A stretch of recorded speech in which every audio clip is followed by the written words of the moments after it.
Just mic'd up with Mikie Mahtook. Got the boys in. I got Lloyd. We got J. Mitch. We got Jackie Boyd. He tried to jump up and he might have knocked it in. Good timing. Let's go. What a start to the Monday. I mean, I'm from Lafayette. My boys will come in and say, oh, God. So me and Joe on the ground, I got Joe in the headlock. And he's sitting there, he's punching me in the stomach, like, punching me. Here, is everyone sitting around, who here thinks Chico can practice today after having 5 full beers? And he goes, Chad Jones, right? Chad's doing the team 6 minutes. For 7 minutes, right? Chad's like, no, man, I don't think Chico can practice today. And I was like, I look back, I'm like, Jesus Christ. I saw you there. You were more fucked up than me. On the spirit plane had some issues, I think. She was sleep farting. You heard her or you just thought it was her? I sat right next to her. I smelled it. Whoa. What was that? Time for the show.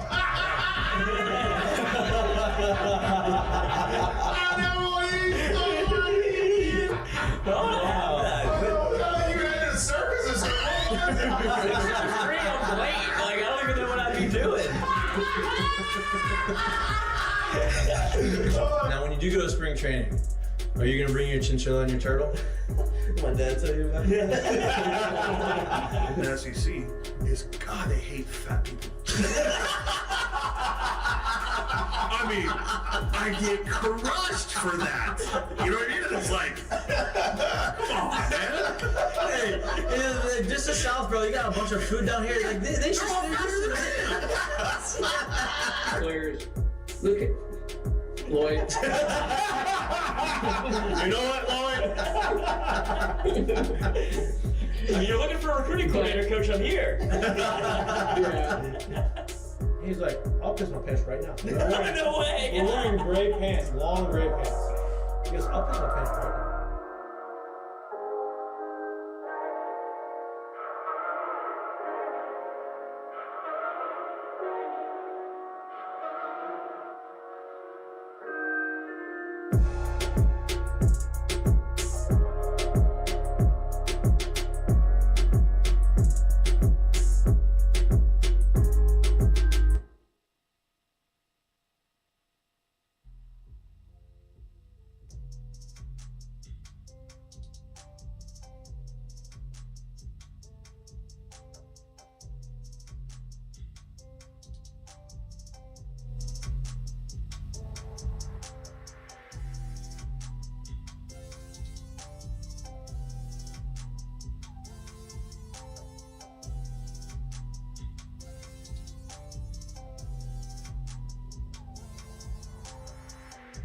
Hello.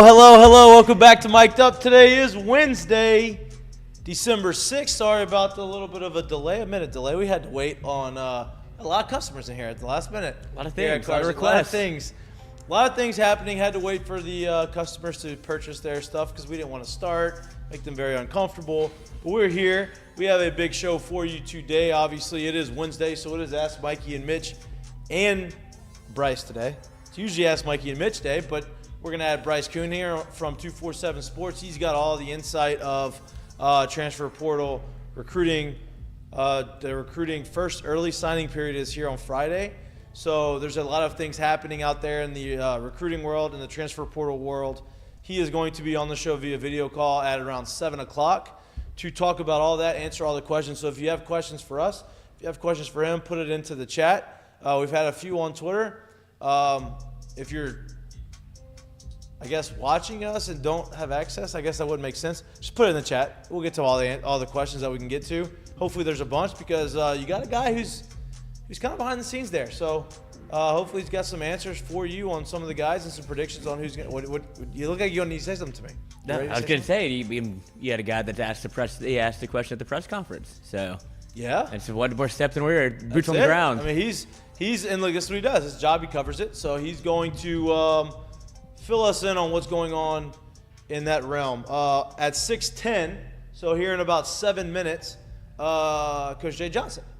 Something we do know a little bit about. Something we do know a little bit about. He will be on the show, talk about the fall, recap the fall, going into Christmas break, going into this little bit of lull in the baseball training, part of the season. What did he see? What did he like? If he had to pick a starting lineup, obviously if you watch Kendall Rogers or listen to Kendall Rogers or read anything Kendall Rogers puts out, he came and did a breakdown of LSU baseball in the fall, and he basically said that if the lineup was to be had today, this is what Jay said the lineup would be. I don't know if Jay actually said it in those words or if Kendall asked questions and just made the assumptions that this is what it would be. But we're going to ask him questions. There's there's some surprises, I think, in there. Obviously, we've heard about Josh Pearson making the move to second. Seems like he's done well enough there to earn the trust of Jay at second base.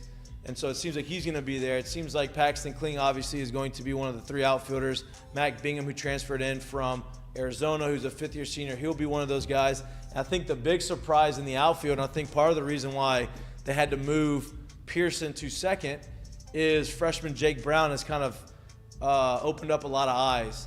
He was a pitcher and outfielder, but it looks like he's going to earn his spot as a starting outfielder, I guess, if the lineup had to be posted today.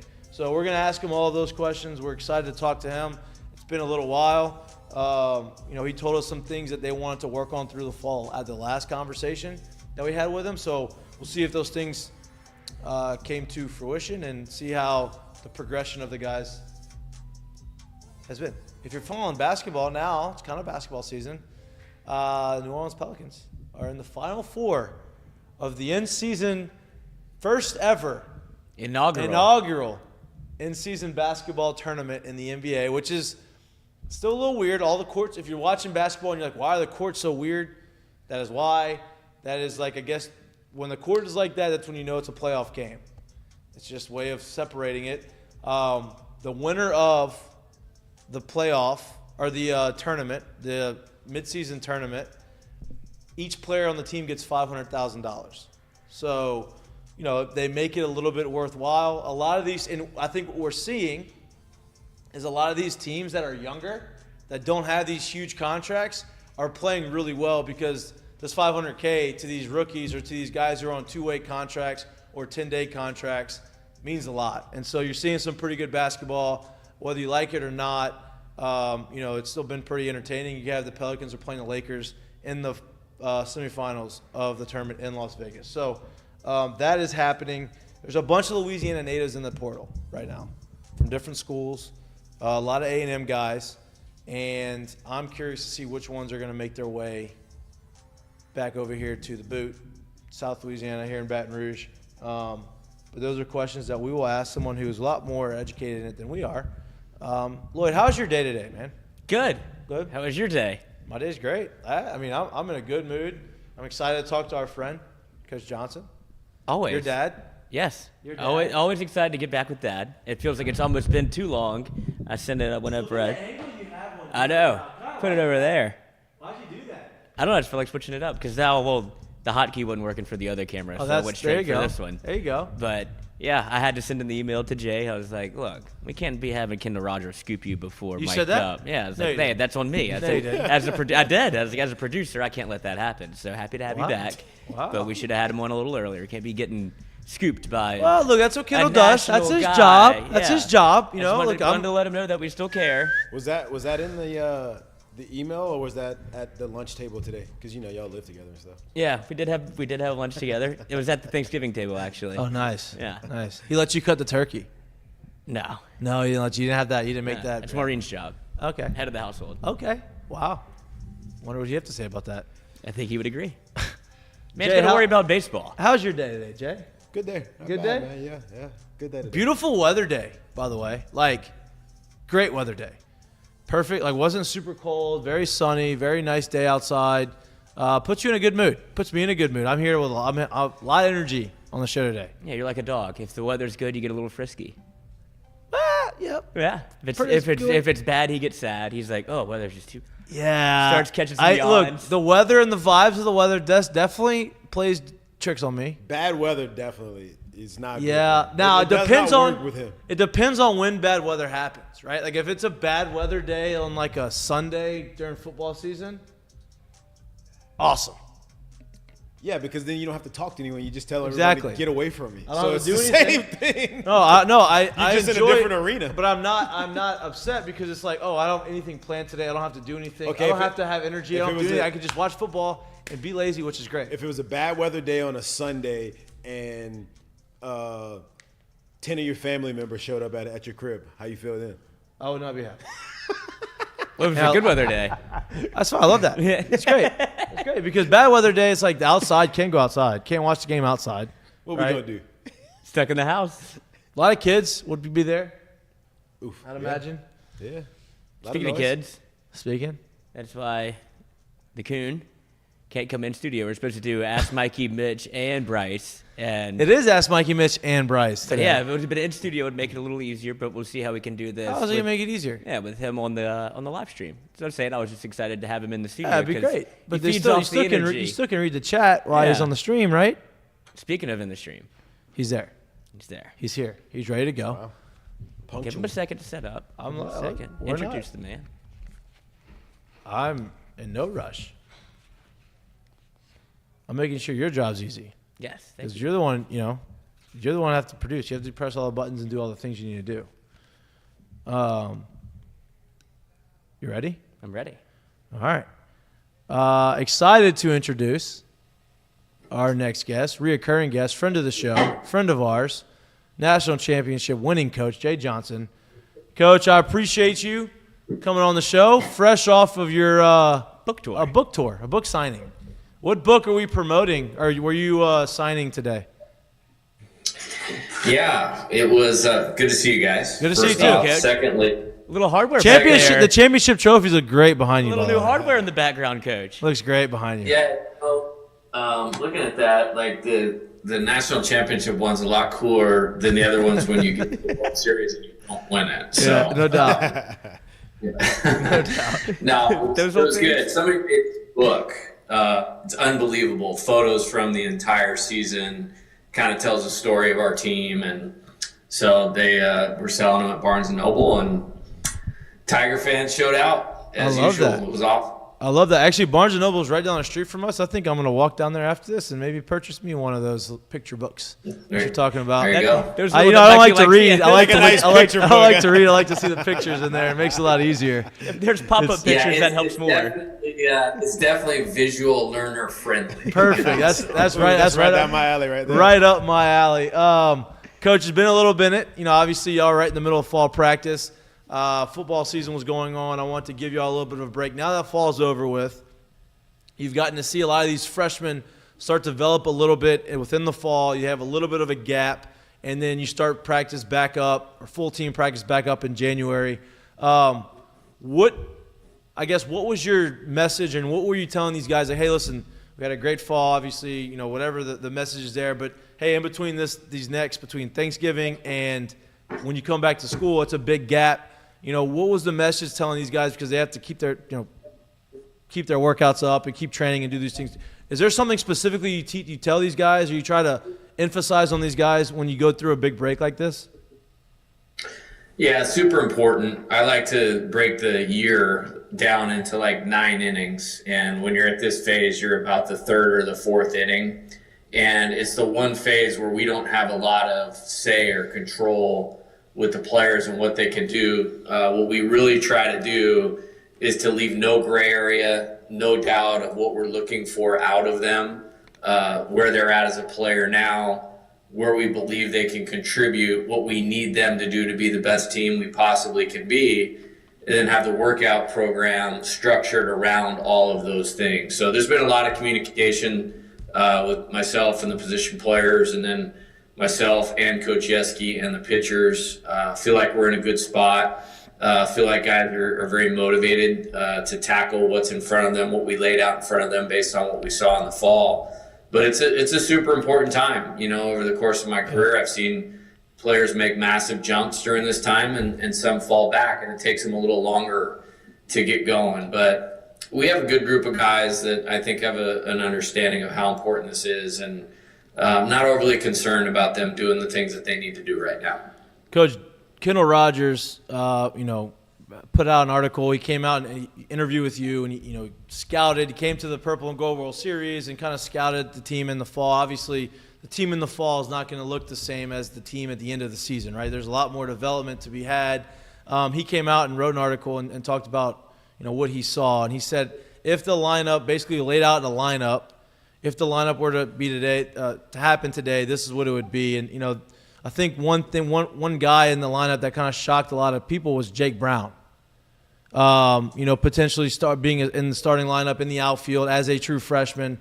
Can you speak a little bit about him? What has he done throughout the fall to give you that confidence in him right now, and the things that he needs to continue to do to continue to? We're probably replacing, at least at the end, 6 guys that were in the lineup on a daily basis. The benefit that we have is we have a lot of guys back that did contribute to that championship. When you look at, Jared Jones had 160 at-bats, Paxton Kling close to 100 at-bats, Josh Pearson 150 at-bats, so Hayden Travinsky, Milazzo.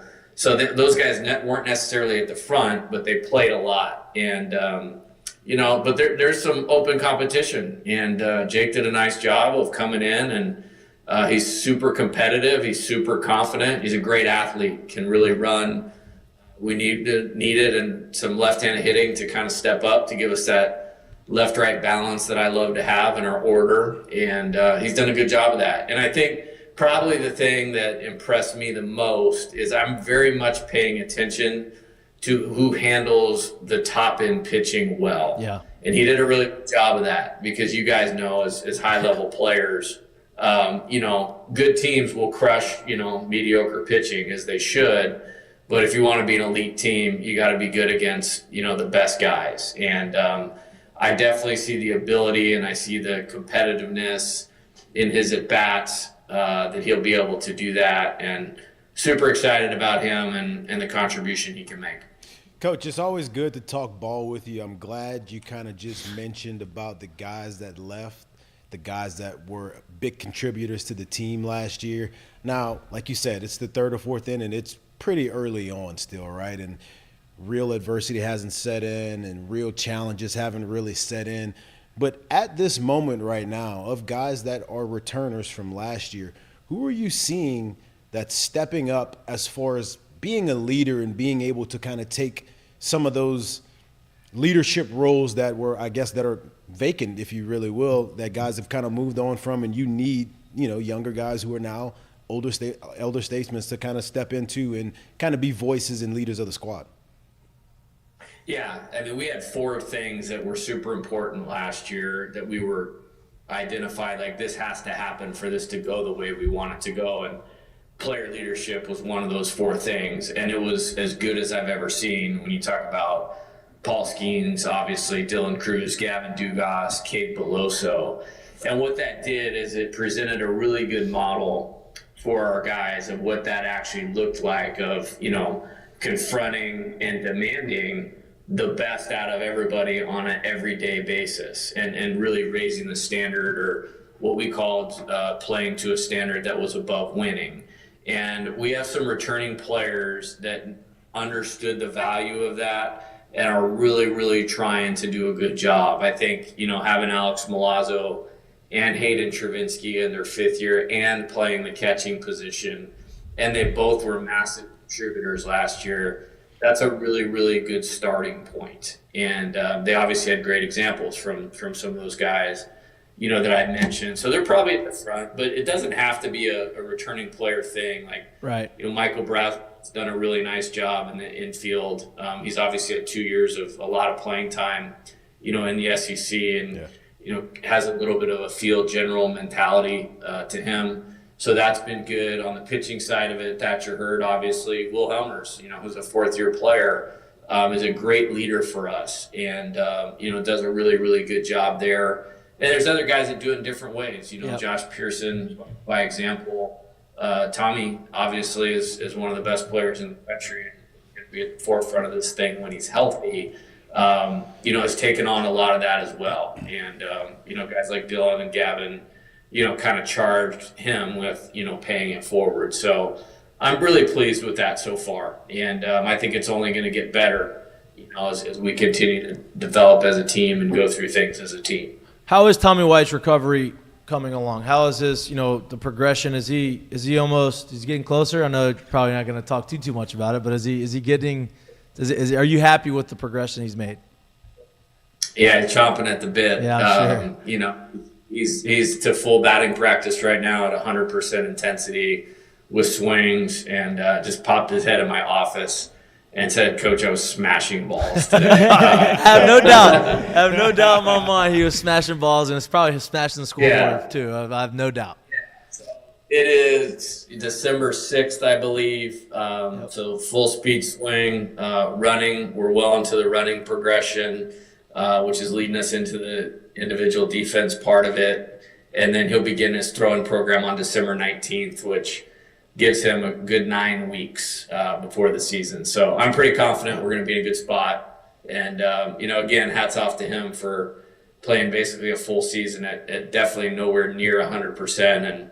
And performing the way that he did was remarkable, and one of the biggest reasons we won the national championship. Kind of scary to see what's going to happen when he actually feels 100%. But looking forward to that. I'm excited to see that. You mentioned a bunch of guys that are coming back that had experience that may not have been starters for the entire season, right? One of those guys is Jyaire Jones. We spoke a little bit earlier in the fall about some of the things that y'all are trying to tweak and work on with him at the plate, right? Obviously, he had some swing and miss last year and trying to dial that back. And he was right in the middle of the fall, right? And when you start learning something new, it takes a little time. And I think, and we've talked about on the show, fall is the perfect time to do it because you can fail without consequence in a sense. And you can work on some of these things. How have those tweaks been? Has he progressed? Has he looked better? Has he made that adjustment? Has it start to feel better for him as the fall has gone on? Yeah, for sure. I thought he ended in a really good spot. I think I tried to get him a ton of at-bats in the 2 outside scrimmages over at McNeese and against Louisiana Lafayette. And I want to say in 6 at-bats, he hit 5 balls over 100 miles an hour at McNeese. Really, really good at lining the barrel up. Recognizing pitches, all of those types of things. But the great thing about Jyaire is, baseball's his deal. Like, this is what he wants to be good at. So not afraid to be coached, not afraid to put in the work. And Jamie Tutko, our director of analytics, who's a huge part of our success and program, itemized some statistical things with him about pitch selection and pitches seen per at bat. And we were able to take it a step further from an approach standpoint, and from that point, let's say the last 4 weeks of fall, he was productive in the way that we want him to be productive and very close to his capability. So that was really exciting. Did a good job defensively at first base. So really excited about Jyaire and really pleased, on a team of that caliber last year, we were able to get him as much playing time experience and at-bats. I think that will really benefit him this year. Coach, we spoke earlier about earlier in the fall about the pitching staff and your excitement to see what they're able to do this year. Now, a lot of people don't understand a lot of what happened last year, or whatever you want to make, however you want to call it happen, is because guys were asked to step up in positions that they were not necessarily slated to be in as the season started. So when I say excitement on the new year, it has a lot to do with these guys getting a chance to understand the role that they're in. And also there's some incoming kids as well. What have you learned from the start of the fall to right now about that pitching staff that maybe you didn't know, and what excites you the most about them? Yeah, I just think the number of guys that are going to make a positive contribution, I think you start with strikes. The whole game is about balls and strikes, and they really filled up the zone and attacked the zone. And feel good about some guys at the front of it that can really give us some length. And I believe there's more than 3, so it'll be a good depth, as you get into a 5-game regional or Omaha type situation, or just going through a 5-game week during the season, or a battle in an SEC series. So really feel good about the depth of it. Really feel good about the strikes piece. I think there's a lot of variety. I think it's important to have different looks for hitters, in terms of, types of fastballs, out pitches, be curveball, slider, changeup, different type of arm angles, and then just pure stuff. We're in a really, really good place. And they were way ahead of the position players the first 2 or 3 weeks, which is great. You guys know how that is. If you're beating your own pitch around in inter squads, usually you definitely have a ceiling as a team. But really pleased with a lot of those guys. But I'd say probably the strikes and the depth. It didn't, for some of our hitters, and particularly some of our young hitters, it was just like there was no let up. It wasn't good. We get to Sunday in inter squads, and it's another left-hander. You're Johnson throwing up there at 97 miles an hour, and Aiden Moffett touching 98, and people may not even know his name. Yeah, exactly. So it was good, and I really think the quality of pitching we had early last year, before some of those guys went down, like that really helped our offense too. Like we saw what we were going to see during the season, and I felt like that helped prepare our hitters. And I feel the same way going into this year. And right now they're all healthy, which is great, except the couple guys that are returned from on surgery last year. And I think we're in a good place. Coach Yeski's come in and done a really good job with them. It's great because, we talk about it a lot, and there's, everyone would love to see the unexpected Gavin Guidry entrance to a season, if you will. But that is so far and few, and that doesn't happen much. So to see kind of the health and where these guys are and the opportunity that they have ahead of them, that's kind of always what you want to see in these situations. No doubt. And speaking of Gavin Guidry, right? So Gavin obviously came in as a dual guy, came shortstop, then was unexpectedly thrown into the closer role, out of necessity, and he handled it like an absolute rock star, right? He was one of the main reasons why y'all were able to close games out and pitched in some really big moments. Seems like he's going to be in that role, maybe not necessarily just the closer role, but that, big spot guy situation role. And, how has his development been with, having a full year of preparing for that? Because I don't think people realize what he did last year is extremely difficult. Like, he didn't train to do that. Like, he was hitting in the fall, and he was not throwing bullpens like he was supposed to pitch, and he handled it really well. Has his velocity upticked? I feel like he's got a lot in there in the tank. He's going to get stronger. How has that progression been for him? Yeah, it's been really good. I think the thing about Gavin, that I always come back to, is he's a terrific competitor. He thrives on the situation, and not everybody's like that. And he's also a great athlete, which allowed him to come in midstream, not a lot of training or, scripted type deal, moving into last year, and come in and execute at a high level. Well, because we did it that way, we were a little slower with what we were doing for him with his throwing program. He actually didn't pitch at all in any scrimmages or anything like that, because I wanted him to have a little extra time off from what we asked him to do last year, kind of going from cold turkey for 6 months. So what we're doing is he's in the midst of throwing intensely right now, and he's just going to kind of keep going into the season. And it's been good. Him and Coach Yeski have some things relative to his delivery, how he moves. We're toying with some things as far as some deception, but his arm is in a really, really good place right now. Obviously has the out pitches. And, I think going back to the staff, and Gavin really fits this, as I was going through individual meetings with the pitchers, just the concept of I really trust you, came up a lot when you're talking about Gavin, when you're talking about Nate Ackenhausen, when you're talking about Griffin Herring. Those guys, kind of got overshadowed a little bit because of, Paul, and rightfully so last year with what he did and Ty. But, that's just key pieces. You normally don't win a championship and have that many guys back, and then to have Thatcher, be probably the next best pitcher in the country for the last 5 weeks of the season. Right.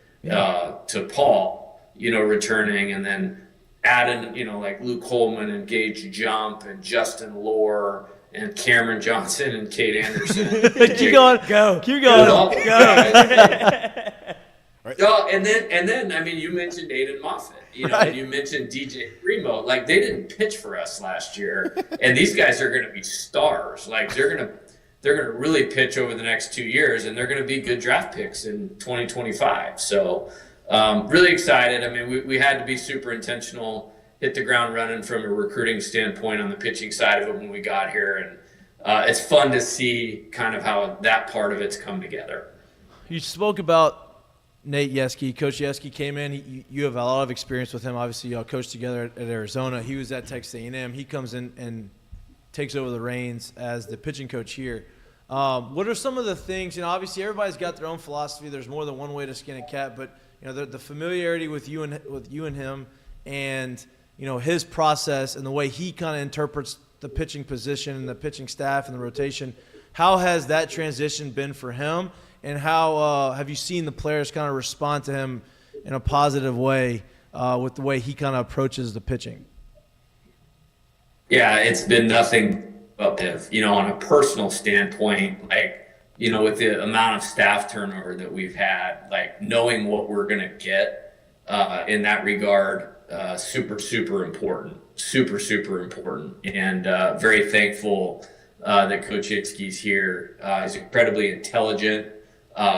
You know, he communicates at a really, really high level. And what's good about that is it's all things that if the pitcher takes and applies to their preparation and into the game, they're going to elevate themselves. And so knowing what we're getting from a pitch calling standpoint, from bullpen structure, mental game standpoint, is outstanding with the mental game.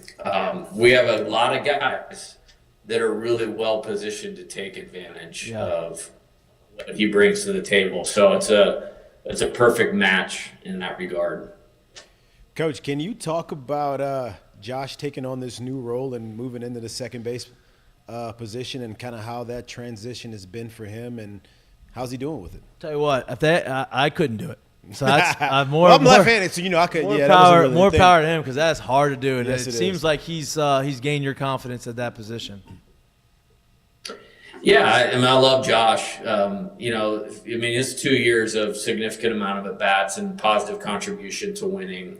And, you know, my job is always to try to accelerate or enhance what we have at our disposal to make the best team that we possibly can. And so just kind of looking around and not trying to, you know, build a fence on, you know, what we can or can do or don't have or do have. I just like, hey, let's give this a shot. And, you know, he's done a great job. He's a competitor. He's got a slow heartbeat. And, you know, it's closer than 87 days, but kind of as we were ending the fall, it's like, all right, my man, you got 87 days, you know, to figure this out. And comes from a baseball family, as you guys know. And, you know, I mean, he's up in Monroe, and Taylor Young, who's a really good player at Louisiana Tech's up there training and working with him, you know, over this Christmas break. And so super serious about it, which it might help us open up some options of getting some different guys like Ethan Fry, help him get a better path to the field. Jake Brown, as we mentioned, Mac Bing, Paxton Kling, Zeb Riddell, might allow us to utilize our roster and our bench a little bit better. So we're going to see where we get to, but he's going to have to get to the point where he can do it, you know, like Gavin did last year. And when you start looking at that paved the way for Josh to have playing time, for Braden Gilbert to have playing time, for Paxton Kling to have playing time, and it paid off. And just the way the game has moved now, and especially in the SEC where all these fields are really small, like you got to have a good offense in there. And so we'll see how it goes, but I'm pretty optimistic right now. And we got some good young players that can play that position too that I'm really excited about. So we might be creative with, you know, how we structure the games and stuff like that, and, you know, utilizing guys for spurts. And I'm excited to see how it all plays out. Nice. Coach, you're admittedly a very, very big college baseball fan. I mean, college baseball. I hope you're a college baseball fan. Yeah. College football fan. You know, obviously, we go through, you know, LSU and college football is, you know, football's king down here outside of baseball, when it's That's not great. baseball. So you put yourself right. When You it's stepped not- when right it's not- in it. When it's not baseball season, my whole point asking these questions is Coach, watching I watching what disagree. Jayden Daniels did and watching him have the season that he had, the Heisman trophies this weekend. You know, I think I know your answer, but Well, he's got a West it's Coast just my- bias. it's just my- yeah, West Coast. Yeah, you're a West Coast guy. I don't It know. was Arizona. While he was at Arizona State. They had to see him a couple You're times right. a year. I don't know. How impressive has his season been? And you know, as a coach, seeing high-level athletes and being around high-level athletes to be able to make that jump, what he did from last year to this year, how impressive is that, and how hard is that to do? Yeah, super impressive. I was not surprised at all. He's a terrific athlete. He's the Heisman Trophy doubt. winner, no doubt. No, there's no question about this thing. I mean, who won it last year? Like Caleb Williams, I think. Yeah. With 3 losses. Yeah, I mean, and the stats aren't even close. Right. And the competition that we play, like, I am convinced of this. Our football team is no worse than the 5th or 6th best team in all of college football. I'm absolutely convinced of that. Yep. Just the schedule that we played is really tough, and I mean, he just absolutely shredded it. And I mean, if a game was off to a slow start, you might go, oh, maybe this is the week. And there was never the week. There was never a hiccup. It was like, you know, Dylan Cruz last year. I mean, he's in 5:02 on May 8th, you know, Right. or something like that. Like, and man, well, it's cool to see. I mean, he's going to win the Heisman. I saw something like he might go in the top 10 picks in the draft, and that's a good lesson for, you know, a lot of athletes. I mean, that's 5 years of college and playing time. Development happens at different times, but man, he was sure fun to watch out there every Saturday night. Coach, Absolutely. we're glad to see you finally got, you know, that so-called SEC bias. You know, that's what they say. Yeah, they say we have an SC bias. Like, I don't know if it's a bias. You can't call it a bias when they keep getting drafted the most. You have most players drafted. All most these championships in It's the conference. Yeah, It's a little hard to be biased hard to be whenever you're biased. just doing it. Well, the best player is the best player. You know what I mean? No doubt. It's really that simple. Good against the best competition. And Coach is another advocate for LSU in the transfer portal, which is a message that seems to bode well for LSU baseball as well. Yeah, I mean, Why wouldn't you want to come to Daniels, LSU? Paul Skeens, Thatcher Hurd, Tommy White. You know, let's keep them Let's rolling. keep them rolling. Coach, you got a few guys in the portal this year that hopefully make a big impact. Looking forward to talking more with you throughout the course of the season. Always enjoy having you on the show. We appreciate you. Enjoy the rest of your week, and see you later. All right, you guys have a good Christmas. You too. Yes. See you, Thank Coach. you. Boy, I fumbled a little bit at the end. Well, I bobbled the ball. Then I caught the ball. Then you hit it over the fence. It was almost a touchback in the back of the end zone, but they challenged it. It's the good weather. They brought it back. Gets him a little too happy. And they said he got you down the 2-inch line. You have a chance to redeem yourself. Xavier Carter.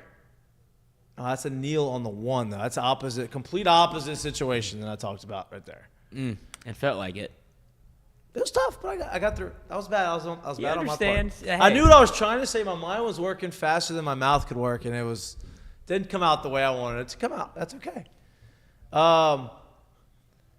Look, Jade tells us football wins 9 games. He's over here winning national championships. Like, oh, well, you know he's king. I know. You know what I meant to say. You know what I was trying to say. He knew what I was trying to say.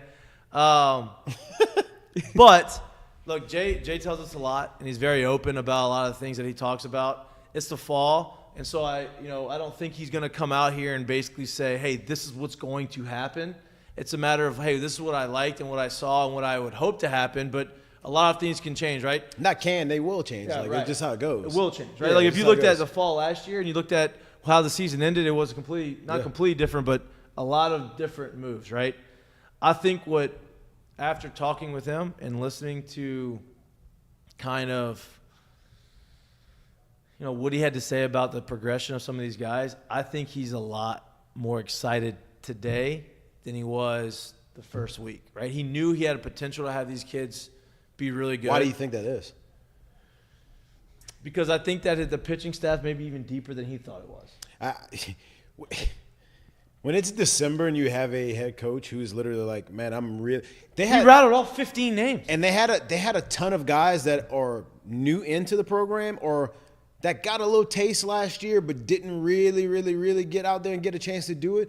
in December when he's like raving about their ability to throw strikes, to me that's huge. Like that's really, really, really big, and it goes to show. I do believe we might see as a whole like a pitching staff that is absolutely dominant, because that's a huge thing when you got the kind of talent that they have, and these guys are up there throwing strikes and filling it up and stuff like it's. It's impressive what they got. I think that, and I also think that I think his biggest question mark this season was, hey, what's the offense going to look like? Because you do lose a lot of production. You lose a lot of experience in the lineup. How is it going to look with some of these young guys? We're going to have to develop them, so they're going to have to play. It may take a little time for the offense to catch up. I think what's encouraged him is Jared Jones taking that next step, and him feeling confident in him offensively and defensively at first base, right? And then Pearson being able to move to second, him saying, okay, well, now we have the ability to put more offense on the field in the outfield, right? Jake Brown is a freshman, and I think these guys stepping up throughout the fall and showing, hey, I can hit the top level talent that we have on the mound here. And I think it's given him a lot of confidence moving forward into the season. Like, oh, damn, our offense may be better quicker than I initially thought. Yeah, but I think too, like standing here today, it's not something that makes you do less or work less or try to help less. But when you have a team, like a collection of talent is literally just that. It's a collection of talent, right? And it's one thing to be able to look at this guy and be like, oh, he throws 97, man. I really hope he can figure out the strike zone by the time we get to February. Or it's one thing to say, man, I know we got this guy that can hit it 1,000,000 feet, but I really need him to kind of start being a little more consistent. When they start doing those things now look, when you get to the season, things are going to change because whether you like it or not, when stats really are real and they're live, people change. Things change, right? But when you can see guys actually perform and not just be talent right now, I think it does make you feel a little bit better about the possibilities of how you can kind of mix and match and put these guys out there to get the best team out there. And I think it was probably a little bit easier last year for him to look at the lineup and go, well, it wrote itself, especially like his point when and he Gavin still made Dugas, adjustments. And when he moved to second, that was like, okay, maybe tweak some guys in the outfield, but then I think he just said, okay, I can't. This is what the lineup's going to be. Yeah, just think it probably whenever you throw out the old lineup card and print the new one, you're like, oh, okay, no Skeens, no Cruz. Like it's a little bit different this year, but to see the amount, no Trey Morgan, no Gilbert, no Dugas, that's a lot of no production. Beloso, no Beloso. That's a lot of experience and production that you're taking out of a lineup. And that's what he said. The last time you came on the show was if you could marry experience with like some of the young guys and get them to fall in line, that's what you want. You would marry experience with talent, and it feels like you're going to be able to do that again. It just feels a little different because now it's guys that are at LSU for more than 1 year. You know, he doesn't have to build it through the transfer portal every single year. Right. Yeah. That's what he wants. Yeah. And I keep harping on it, but like think about it like as a hitter. When I have a pitching staff who is very, very, very full, who are all filling up the zone and giving us a chance, that means we're probably staying in games. We're probably not standing in the field forever. We're probably very, very close in score. So I can find out really early in what kind of hitters I have, who needs to be playing, as opposed to, hey, I'm out there on Tuesday, we ran this guy out there, he couldn't throw a strike, it's 8-0 in the second. I don't really know what I have as with my hitters and or a weekend and stuff like that. So I think what he's got in the pitching staff is allowing him to kind of, I can kind of see how this thing's going to play, and I can get a feel for these hitters, these new guys, because like you said, he's filling in 6 spots in the lineup right now, right? That's a lot. And so to figure that out, you're going to have to be able to be in games and not playing behind or playing where it's like the game's out of reach already. It's going to be a fun season, another fun season to watch. I wouldn't be surprised if there's a bit more of a feel it out period maybe than there was last year because you don't have, like I said, you don't have a Skeens that's their Friday night. Like I feel confident in Thatcher Hurd. Like I feel like he feels like a Friday night guy. But some of these things, I feel like he's kind of in the wait and see mode of, like Jared said, when it turns into a game, let's see what it looks like because there's still a lot of, like, for as much experience they have, there's a lot of unproven pieces at places that they haven't played yet. And that's baseball, though. You wiggle around in the lineup, and Pearson didn't start the year and left last year. Well, that's what I think. I think that the wait and see things. And he wins you a game. Right, 100%. He was a defensive play in the outfield and big hits like the whole postseason. But I think his whole thing is the lineup. I think what you said is that may be a wait and see thing in the lineup. Hey, you've done it. We've put you in a situation where you're facing really top tier talent on the mound here in the fall. Let's see you do it against another team that you haven't seen, that you're not familiar with.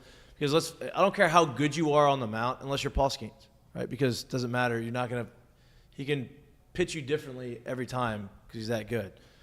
But usually, it doesn't matter how talented you are. The more you see somebody, the better you're going to be able to perform against them. So you see these guys, you're familiar with these guys. Let's see what happens when you have someone else on there that you don't get to see all the time. But I think pitching staff-wise with Thatcher and those guys, that's a lot of experience. Gay's jump was hurt last year, so that's one guy that I'm keeping an eye on. I know Jay's been very high on him. But, like, Thatcher's had a whole year here, pitched really well in the last 2 months of the year. And then Luke Holman has pitched in the SEC and was very good. He's been a Friday night guy in the SEC. Yeah, so, like, those guys, they may be new, but they have the experiences in conference. And, I don't think he's too worried about that. I think LSU has a chance to have 4 first-round starters. And I know you only play 3 games on the weekend. Your midweek guy could be a first-rounder. That's pretty stupid. And I think the way that he wants to build lineups, because he's such an offensive guy, that was his calling card coming into LSU, is how well his offenses perform. I think if he feels like this confident on how the other side is built up, the offense will figure it out just because he's never had an offense that really hasn't. So I like the camera angle. It's because you see you and like the behind the scenes little thing. Yeah, I am working. Yeah. Sort of. Kinda. Sort of. It's going to be, baseball season is going to be fun again. I'm looking forward to going as a team, all of us together, tailgating again with Heineken Silver. Our friends at Heineken Silver, we got a lot of it. Still waiting for you to come pick up your cases of beer. Oh, no, I should have done that before the engagement party, but they were fully stocked. Yeah, okay, well, good. With Heineken Silver. Heineken Silver. I already had it. Already had it there. Didn't need any extra. All the same boys from the Omaha trip. Yeah, they know the deal. We'll have more tailgates this year, again like we did last year. Baseball season is not that far away, and we're looking forward to it. We're gonna have a lot more conversation with Jay as it gets closer. But good to see him. Great to see him. Great to see him right before Christmas. What is George gonna do? Cruz feels like he was really tied into LSU baseball. I'm sure he'll still support it, but like he's not gonna be here every game. I wouldn't be surprised if you saw him in for a weekend series. Yeah, I'm sure he'll still. I mean, Dylan's gonna be here in the off seasons, so like George is still gonna be around. Yeah, I feel like he just might have made a lifelong fan though. I feel like maybe I would season tickets. Maybe. We gotta start. All those dads are tied into it. We gotta start building some rapport with the new dads. Yeah. Gotta start getting in there. That's easy. Yeah, we get in there. That's a tailgate. That's what it's for. A lot of time to talk baseball. Excited to have that baseball conversation be brought up. A lot more sports to be had, though. Not just baseball season. Not baseball season yet. Football season's kind of winding down. It's recruiting and portal season right now, and awards ceremony season. We don't really have to talk much about the Heisman because I think that it's a pretty much signed, sealed, delivered type thing. I think Michael Penix is trying to make a last push. Well, Washington is making the last gasp for breath as they're getting showered in dirt 6 feet under. It's the Undertaker gift. They're trying to dig their way out. Trying to get him out. And, I think Michael Penix may have made his way to being the number 2 guy. Really holding on to that undefeated thing. Yeah, they're really holding on to and that. They're trying – I've seen arguments where people are trying to say, oh, well, he's got better yards. Yeah. I mean, he's got his yard – he has more passing yards. He's played one more game. Well, and you can also – you don't have to include the 1,000 rushing yards in that conversation. Right. You don't even, let's say let's take the rushing yards out. If you want to talk just passing, he's got one more game. One extra game played. Let's do it in the same amount of games played. And I don't think there's a question. I think the big conversation, and I think which is very unfortunate, is Marvin Harrison Jr. got invited, right? So he's the 4th guy going to the Heisman Trophy, which he's going to come out 4th in the Heisman Trophy voting, but makes me feel like he's the Blitnikoff winner over Malik, which kind of sucks because Malik's got better numbers than him. More catches, more yards, more tied for touchdowns. And it's hard as – I get it. Now, look, he's going to be a top 5 pick probably, Malik could potentially be a top 10 pick. So, like, it's not like it's like, oh, Malik's a second rounder and Marvin Harrison Jr. is a third overall pick. Like, they're not that far apart. It doesn't make me feel like they're going to give him the Biletnikoff. I wouldn't be surprised if he did. But I also feel like when we sitting here, we had the Heisman conversation, like, when's the last time we saw two guys representing the same school from the same side of the ball in the Heisman presentation? Pretty much never. Has that ever happened? So like, I guess what I'm saying is, like, him being at the Heisman doesn't make me feel like he'll win the Biletnikoff, but I wouldn't be surprised if he did. I mean, I'm not saying that Malik should have been invited to the Heisman. I know you're not saying that, and that's my point. I was like, that's never going to happen. It doesn't happen, right? But him being there doesn't make me feel like he's going to win the Biletnikoff. Yeah. We'll see. We shall see.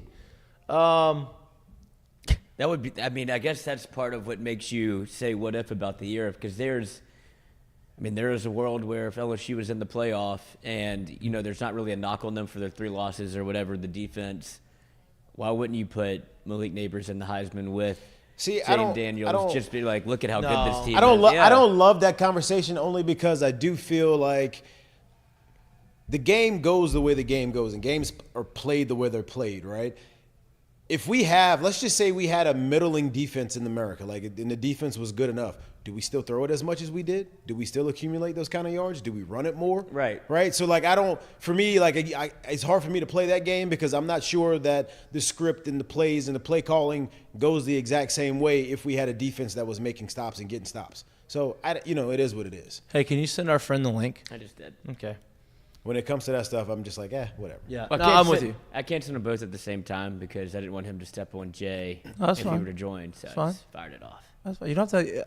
No, I wasn't mad at you. I didn't need an explanation. Learning from past mistakes. He That's just happened asked. before. Hey, he just asked if he could send the link, and I was saying yes. I agree with you though. Listen, I'm not a huge guy that follows. Like, I follow recruiting like a fan, right? Like, not like a fan. Like, I follow recruiting casually. I'm not in there. I have friends, like our friend Bryce, who follows it for me. So I ask him questions, and I kind of get information from him.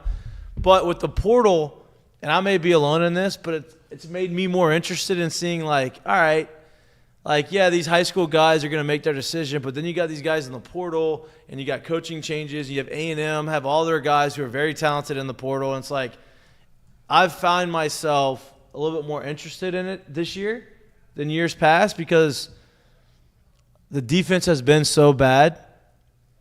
And I think there's a lot of help in the portal. And we talked about this off air.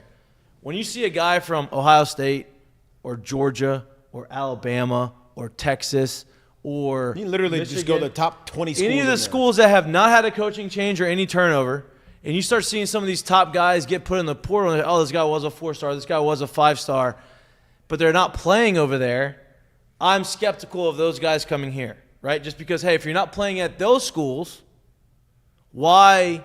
Like, we are on the same caliber as those schools. Now, you need bodies right now. I understand that. But what makes it more interesting for me this year is you have teams like Texas A&M who had a bunch of talent. They had a bunch of turnover on their coaching staff. So you have a lot of that talent that has played valuable snaps and been very good there. They're in the portal, right? Ohio State seems like they're about to have some turnover over there because they have 13 guys in the portal that have played significant snaps. So it's like I'm interested because it's like, okay, not only are these guys in the portal that are talented out of high school, they're talented and have had a lot of success in college. And it's like those are the guys that you want in the portal, and those are the guys you want to get to come to your school because now you get multiple years of eligibility with a guy who's experienced and has had success. That's kind of, I think, why I'm a little bit more interested in the portal this year. I'm not huge on following the portal, so I'll be very I don't blame interested. you. I'll be very interested to see what Bryce has to say about it and kind of mention some of the names that are in it. But I'm kind of with you. Like, when it comes to the portal, talk to me about the late bloomer that's at a smaller school and like a legit smaller school, not a well-known school that's just not a top. Right. A consensus top 20 school, like a legit smaller. Like the undefeated Liberties. Talk to me about a guy that's at a Cincinnati or something like that, or undefeated Liberty, or somewhere that's not a legit perennial top 20 team, whatever. Right?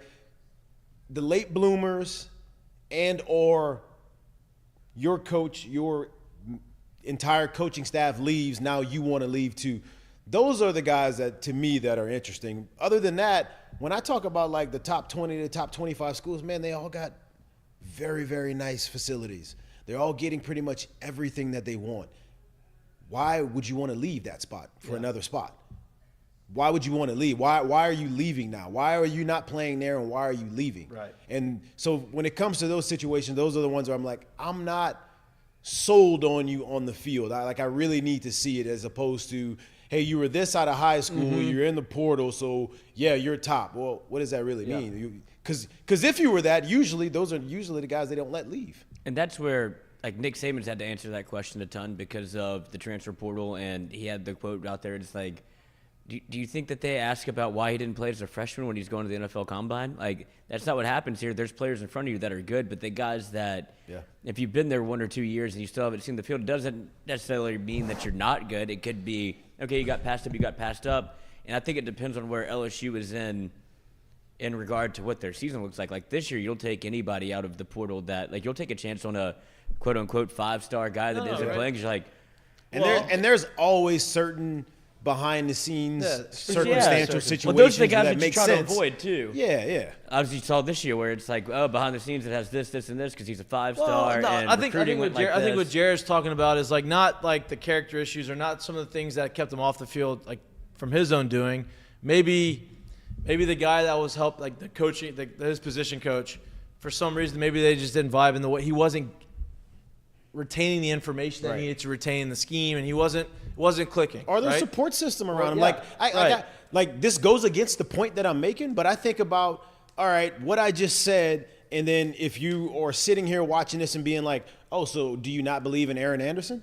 And I'm like, I watched that show that they did on his high school, and to me, I don't know the kid. I never met the kid. To me, he seems like someone that the closer he is and the more of his support system that's touchable for him, the better spot that he's in. Yeah. And it almost seemed like watching that to me like, damn, I'm not sure. I'm not sold he should have ever gone to Alabama in the first place. Right. And those are few and far between. But that's my point. Yeah. So to me, like, just because I have that question doesn't mean that I don't think you can go and do it. There's certain situations that are like, that makes sense as to why it is. I don't know all those situations. But outside looking in, that's kind of how I view the portal. And there's a lot of, like, in that same regard, it feels like it happens a lot with the Louisiana kids because there's so much talent in the state that you're not going to get all of it. Yeah. But with the transfer portal, there's some of those guys, a la, and Aaron Anderson, it's like, I kind of miss Louisiana. Like, I kind of miss home. It just hits different for some people where it's one of those, it's not like everywhere else. So if you want to go back home, especially somebody in, like, Algiers, America, where he's used to moving and being able to go to New Orleans and come back and see family, and then you're 3 states away, and this isn't the same. Yep. You have a lot of those guys in the portal this year again. I think a lot of people probably thought there's going to be more LSU guys in the portal, which I've been pleasantly surprised. There's only 4, and I think the 4 guys that are in there, I don't want to say you're okay losing, but I think that it's not going to like it's not cause any concern. It's not any of the names that whenever you have a 9-3 year or the defense looks the way that it did, and there is all of this almost panic about why aren't you playing the young guys, the transfer portal. All of those guys seem very much baked into what LSU is going to do next year. Right. Like, you're worried about losing to Sean Walmack. He's already said he's locked in. Yeah, Whit Weeks, like, you know, like, I'm not saying none of these guys aren't going to leave yet, but it's not over. They weren't initially in the portal, right? They're still they're hearing some things out, which is a good sign. Well, then that's where you have to give credit. That's why you make a hire like Brian Kelly, because it's a long-term, it's sustainable. Like, Jimbo Fisher was supposed to be that. You have years where you go 6-4, 8-4, it kind of gets stale. It's like, all right, at some point he might get fired. And then whenever you have coaching turnover, that's when the door is kicked wide open. LSU seems like it's sustainable and still going this way. So why would you want to leave? Right. As opposed to, all right, coach is gone. Yes. So, yeah, but that's what leads me to, like, the Matt House conversation is a lot of these guys probably have a relationship with House, and if he doesn't lose his job, that's probably a coup to keep some of the players there from entering the transfer portal. You try to keep all of this together. It's retention. So everything we're talking about is speculation. Our next guest is probably still going to be speculation, but his speculation is a lot more educated than our speculation. I don't know about that. Sometimes not. we are excited to bring back our reoccurring guest. We haven't had a Friday show, so he hasn't been on the show that often on Fridays recently because we haven't had him. So it's hard to be on a show that's not existent on a Friday. They're busy. Well, yeah, we're busy. Welcome back to the show, Bryce. We appreciate you coming back in. I know you kind of heard a little bit of our conversation about the portal and about the, recruiting and transfers and all these types of things. You're kind of behind the scenes. You're going through this. This is part of your job. Our job is to ask you these questions so that we don't have to do that. So that's what we're here for. What is the portal looking like for LSU? There's only 4 guys from LSU going and put themselves in the portal so far. Do you see that number staying put? Do you see it growing? And who do you see us maybe potentially getting out of the portal? Yeah, I think appreciate you guys having me on. And I think, look, when you talk about who could also enter, the bowl game is going to depend. Do guys feel like they're getting a chance in these 15 extra practices that are really, really important for the development? Some of the younger guys, do they feel like they're getting a real shot, a real look? That'll tell you a lot. And one thing to keep in mind, yes, this portal window to enter is only a month long. But if you're in it, you can essentially commit well after that time. So you might have guys that go in, let's say post bowl game, right there. I guess 2 or 3 days right after the bowl game, it closes again. Once they get back to Baton Rouge, they enter the portal, and they spend January, February going through the process. So for me personally, I do think that when you get down to the numbers game that LSU is dealing with, a nice 24 class. They're going to bring in a transfer portal class. You're going to have a roster crunch, like a numbers crunch. So I do think that we're going to see some more players enter. When you get to the conversation, is it high impact players? And I mean that with all respect to the athletes. I don't know if it's guys that you say, oh gosh, that's going to be a massive hole that we have to go and fill. I think it's guys that may be looking for an opportunity, like we've seen, the Armani Goodwins of the world, who just didn't get a chance here and are going to try their luck elsewhere. And the biggest mystery on the team is Bradford. Huge. He had the first touch and first touchdown. They never played again. Unbelievable. Yeah. He's transferring for the 7th time, I think. I told someone, I said, if you'd have had on your bingo card at the beginning of the season that Trey Bradford was going to have the first big play or the first play from scrimmage of the year and then never touch the ball again, if that was a prop bet, you'd be a multi-millionaire. Oh, you could have quit then. No doubt. Yeah. It's Wednesday, so it's Ask Mikey and Mitch and Bryce today.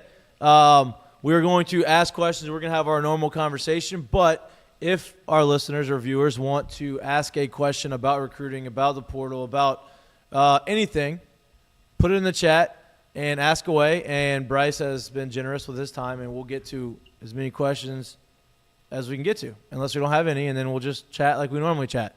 Sounds good. Signing day is Friday, right? The early signing day, isn't it this Friday? No, it's not until the 20th, I believe. Why did somebody? But there is a big commitment day. There's a big commitment happening on Friday. See, it's Gabriel Relaford out of Shreveport. Who's this? What's his name? It's Gabriel. So Gabriel Relaford. Oh. Yeah. Massive defensive lineman, a guy they've really been in on. Was on an official visit this past weekend. Decommitted from Texas A&M, and now. Obviously, things are trending in the positive direction, LSU feels, and I think that's one that if it wasn't a 4-hour drive to Shreveport just about, I'd probably make the trip up there. But it's a 9 a.m. commitment ceremony, which I'm like, that's early. That's early morning. That's an early morning drive. That's tough. Who else? Is there any other surprises maybe, that LSU is trying to go after right now before the December 20th early signing period? Yes, you're going to have Relaford. You're going to have also Dominic McKinley out of Acadiana, who their run, I believe, came to an end last Friday. So, McKinley's a guy that is also a part of that A&M crew. And with their defensive line coach making the move, that's kind of the biggest thing is now these other teams, LSU's in that position, or you're trying to strike kind of while the iron's hot. There's some indecision on what's happening in College Station, and LSU with 2 guys in the state. You feel kind of good where Relaford is heading into Friday. Dominic McKinley, I think there still needs to be some work done with him. But I think that's another name. And then obviously Terry Bussey is a guy that is going to be continued to interesting to kind of monitor. his status. And we keep bringing it up, but it's kind of LSU and A&M. That's kind of the big prize fight, I feel like, that the Tigers are trying to fight with those three guys. So, I think that there's a potential for you to add some more names to this class, while they also keep a focus. And look, we'll talk about this obviously, next year, but that 2025 class, especially with what is in the state of Louisiana, is super special. It feels like we say that every other year. Yeah, but this is Harlan Berry, DK. This is, and that's the other thing. We say, someone says the comment, we say this every other year, and they say, yeah, but they said the same thing when Dylan Moses' class came out here. And I'm not discrediting it.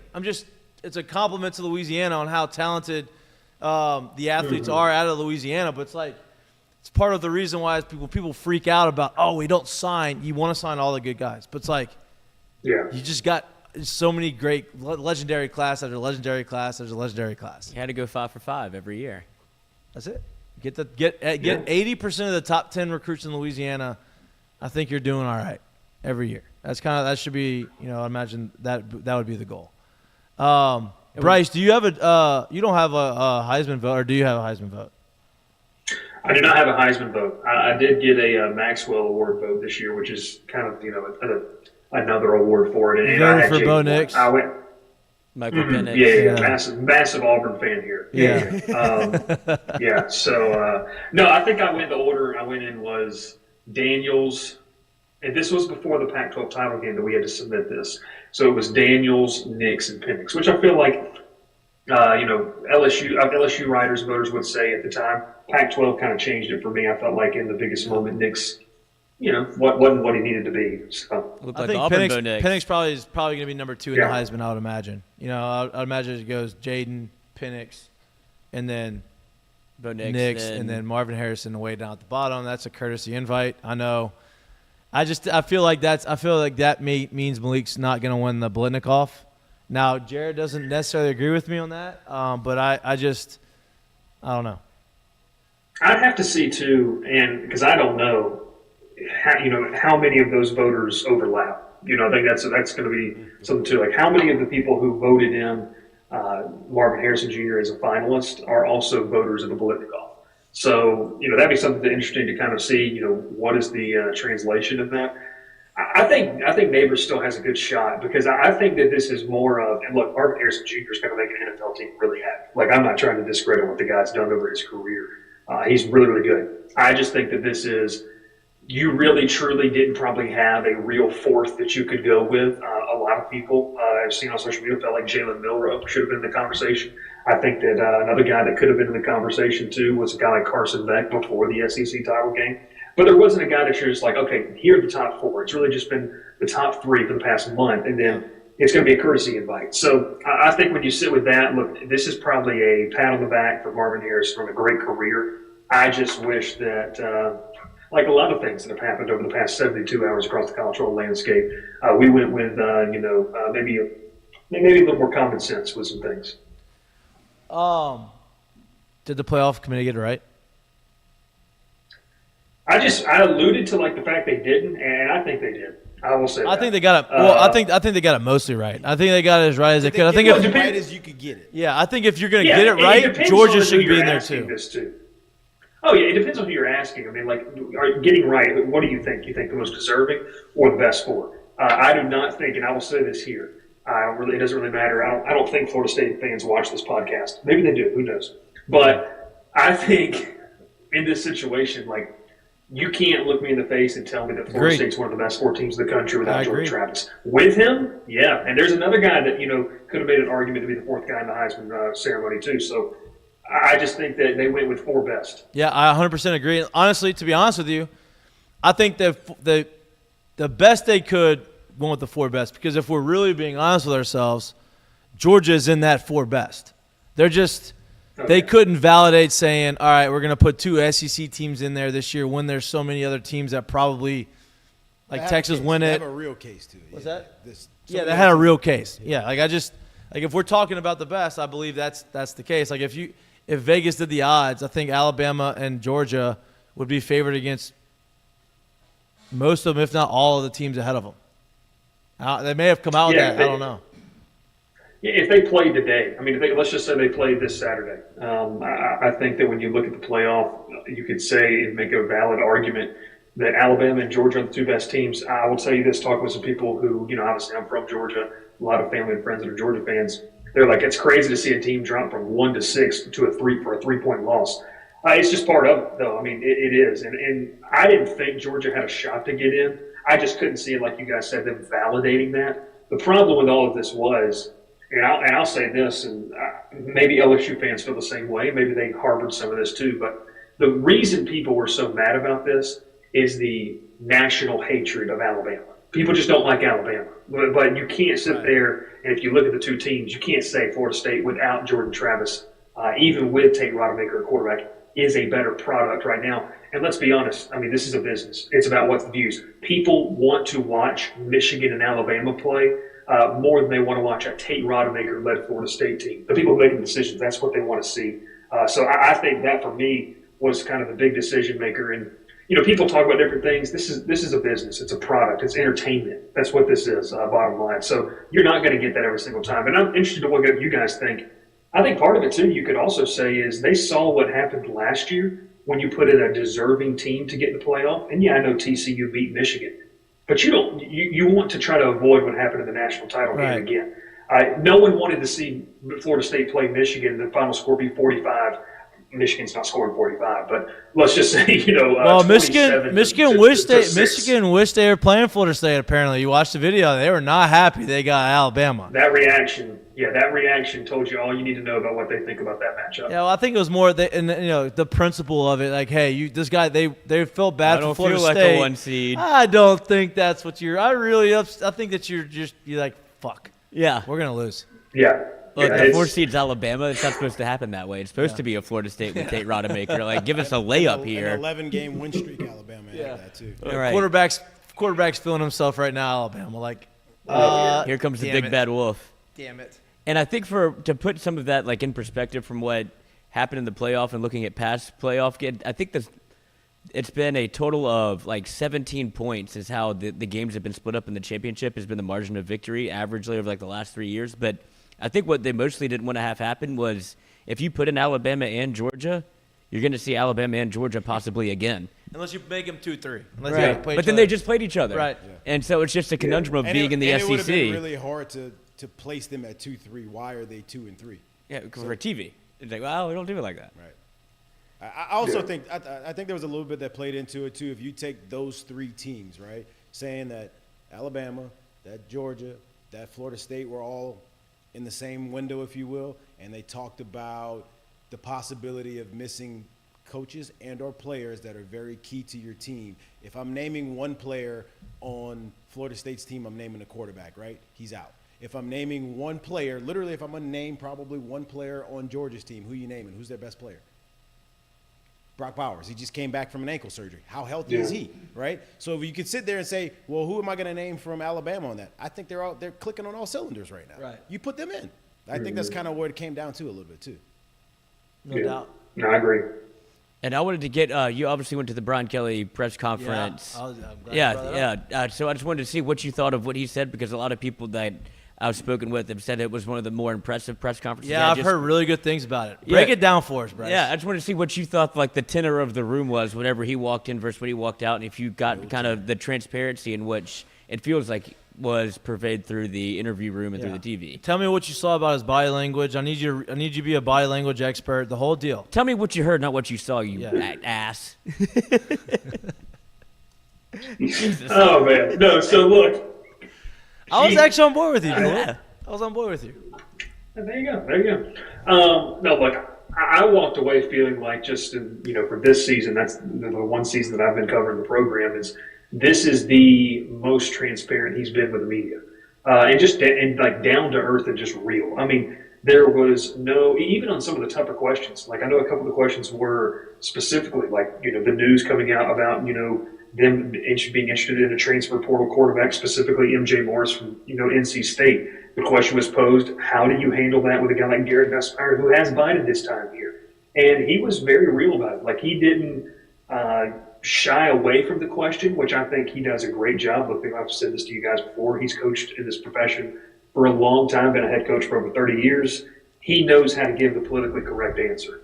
He didn't do that. And I felt like, just from a content perspective, what we were able to get out of it, it was great. Like, so many talking points. I mentioned the portal. He talked specifically about, how they were going to attack the portal. Not really something that you kind of, have to read behind VIP content. This is something that he just kind of put out there publicly. And so I think I was reading, because, it's live streamed. And so I'll go back and watch the live stream sometimes. And I was doing that last night and watching the chat go, and people were, hey, I like this. Like, I like the message he's giving. And obviously you guys kind of reiterate the fact a lot of people were walking away and like, okay, like, that's the right guy to lead the program. He was very candid about doing the best thing for LSU, making tough decisions. I wrote an article on that today, going back to 2016 when he fired Brian Van Gorder, a guy that was. I read your article, by the way. I read your article, by the way. Very well written. Good job. You did well. What was the title? What was the title? Well, I read the article. I mean, I know the title. That's the first. I don't even know the title. I don't even know what the title was. See? No, so yeah, I just think that when he displayed that, because he could have just said, what, we're going to continue. He could have gave the coach speak answer, the Nick Saban, Kirby Smart answer. We're going to continue to evaluate. We're going to continue this. No, he kind of went deeper into it. And so you mentioned obviously the body language, like he looked relaxed. I think that we talk about this, defensive changes. I know we talked about this when I was in person. We talked about it. I feel like I have an idea of what's going to happen. I know, Mikey, you and I kind of texted back and forth about what we kind of feel like could happen.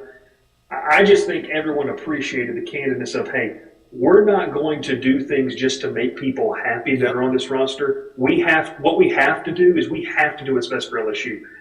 That's why, and look, our staff at Go 24/7 has been split on this. I sit in the camp of, look, I'm sure Garrett Nussmeier can be a great quarterback. I'm sure he might have that potential. He might very well next year prove to be an all SEC level quarterback. But you can never coach, or you can't build your roster in fear of a guy leaving. You have to build it to bring the best program, the best on the field product. And so if you do bring in a transfer quarterback, I mean, this is the biggest thing I took away. Whatever happens with that, like, let's just say the quarterback pushes and Nuss wins the job. Well, Nuss is better for that. And 100%. if this transfer quarterback pushes and wins the job, now you're in a better position because you have a guy that had to battle for the job and you're in a similar situation. I just don't think you can build the roster in fear that Garrett Nussmeier is going to leave. I understand loyalty. I understand a lot of those things. But in the day and age of college football now, and Kelly's messaging, which was, I have to do what's best for LSU, he's got some tough decisions to make, both staff-wise, personnel-wise. And it's why, one of the things I highlighted on our website was, I think, when he got here 2 years ago, he said year 3. Like, that's going to be when we start to kind of show those things. I think years 3 and 4 are going to be kind of what tells the story of Brian Kelly and also determines if there is a year 5, 6, and 7. Yeah. Now, look, you talk about y'all are split on the Nussmeier. I think he has full confidence in Nussmeier. I really do. I think he's gonna treat it like Ole Miss did last year, right? I think Lane Kiffin had all the confidence in the world in Jackson Dart, but he also knew Jackson Dart did need to get better. And so I'm bringing an experienced guy. He can't transfer again. Like, he's gonna be here. And he's so, stuck, yeah, and we're gonna tell you, like, listen, you're gonna have to go and fight for the position. There's a reason why Jackson Dart didn't transfer. I think at this point, Nuss has proven he's here. He's not transferring. Yeah. He's not gonna jump in the portal. And I think him being in the same program for 3 years, same scheme for 3 years, and waiting his turn, I think he has a lot more advantage. But what's best for the program is also bringing in a veteran guy to be the backup, because if something does happen to Nuss, like, God forbid something happens to him in the first game of the season, you're stuck with guys who have no experience. Then it is not year 3. And then it is not good for year 3. And so he understands that. So whether they bring a guy in to be the starter or be the backup, I feel like you're going to bring a guy in that has experience in that position. And I think that's a very prudent thing to do as a head coach here. Yeah, I would say that handing the keys over to the next guy just because he's been here, it's a dangerous tactic. It's a really dangerous thing because I don't know Nuss personally, and I can't speak into that, but what it can create, and I've been around programs that this has happened, where it creates complacency. It creates where I know I have the job and I have this safety net because, look, let's just be honest. Let's say they stay status quo. They roll into Vegas next year to play USC. Nussmeier's there. as it stands right now, Ricky Collins with the backup. Ricky Collins, a great athlete, a hometown hero of sorts, being from Baton Rouge. But do you really trust? Does Joe Sloan, Mike Denbrock really trust Ricky Collins to go out there, on the road or in Vegas and go win that game against USC? Maybe USC's defense is terrible, but all this is saying, do you trust him to kind of lead where this team needs to go, especially in year 3, like you guys mentioned? I don't know. I do agree with you. I think they have confidence in us. I think this is more of an example of covering your bases and making sure that you're building a championship roster, and it's not just a top-level talent and everything beneath it could result in a 6-6, 7-5 season. Yeah, I think you're kind of hitting it right on the head. I do think I think it's pretty much the job is Nussmeier's next year, but what I think is going to end up happening is that, we just saw what we got out of putting competition in the quarterback room for 2 years. We just saw the kind of elevated play that you got out of someone and how he literally took his game to 2 different levels over the course of 2 different years with someone right behind him pushing him. So I do think you bring in someone who's competent behind him, who that if shit hits the fan, he can get in there and do what he needs to do. But I do think it's a hand over the keys, because not only am I talking about competition in the room, but we're also talking about, Jayden 2 years into the offense was this absolute rocket ship. This will be year 3 for Nuss in the offense as well. Bringing in someone who's not into it will be year 1 for them, and that, whether he may be more talented or not, or however you want to look at it, there is a learning curve. Yeah, and I think that's why when you look at some of the options they've looked at, they talked to MJ Morris. It's a guy that played literally 40 minutes from where I lived when I was in Georgia and got the chance to watch him. He has 3 years of eligibility remaining. It's not a guy who is coming in, like a Spencer Sanders. That was a crazy situation that Ole Miss had last year. And you play with fire, for sure, because kids can just say, like Jackson Dart could have said after spring ball, I'm out, if he didn't perform well. But to your point, this should be Nuss's job. And I think Kelly, Sloan, and Denbrock are saying, that's what they should plan on. This kid should win this job with the experience factor that he's had in this offense. You're just bringing this in to, one, push him legitimately as a guy who has played college football. Ricky Collins has taken, I think 3 snaps probably. Yeah. And it's been handoffs or kneels. It hasn't been anything of substance. You have to have someone back there. And, Jared, I think you had the greatest point of this conversation of saying, look, you've seen what has happened and the good out of this scenario the past couple seasons. Is that rare in today's day and age? Yeah, sure it is. But, man, if you can do it with those 2 guys, maybe you can try to find that. I don't think they're going to go into portal guys and pull a, DJ Uiagalelei. I'm not talking about a guy of course. that is trying to go to the NFL. This is going to be a guy with multi-levels of experience, not someone who's looking to chase a ring, per se. Or not someone that is – when they're sitting down in these meetings, they're basically asking, am I starting or am I not? Right, I'm trying to go find for a better team. Right. Yeah, and I think that's where you have the Nussmeier conversation. But we've been talking about the portal a little bit. Zavion Thomas just tweeted out that he got an offer from Frank Wilson and Cortez Hankton, the Mississippi State punt returner, kick returner, wide receiver that is obviously from Louisiana. I just wanted to get your thoughts on that. Well, the other one who's the other guy from Mississippi State that just put his name in there? He has a weird name on Twitter. Sincerely. That's who I'm talking about. Zavion that's Thomas. him. That's it. Why is his name Sincerely something? I don't know, man. They're young kids. Sincerely Alita. Maybe it could be something very personal. Yeah, but he's just mentioned too. He got an offer from Arkansas. It's so wild to me that let's put our name in the portal. Hey, we're gonna put out a letter, right? And Bryce, I don't mean to steer your thunder, and I want you to comment on this after I give me my soapbox. But they put out a letter saying, I am going to transfer, please respect my decision, or I am excited to being offered. Now they're announcing offers. Now not at a high school you're announcing offers. Now you're announcing offers in the portal. And it's just wow, there's a lot of announcing.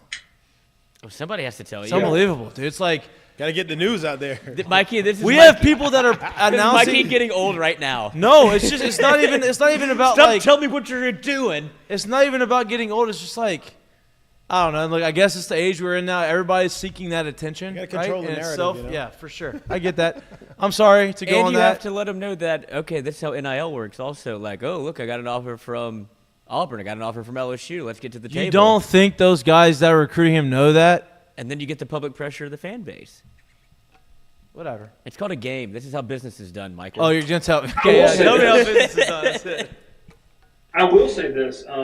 So LSU offered this defensive back from Kansas State that he posted, he tweeted. And one thing that's kind of going around the coaching community, I talked with a coach today at a different school, and I said, when a kid tweets out in the portals, especially like right now, so-and-so offered, you're starting to see like this chain reaction of where schools are just throwing the offer out there because they see one school offered.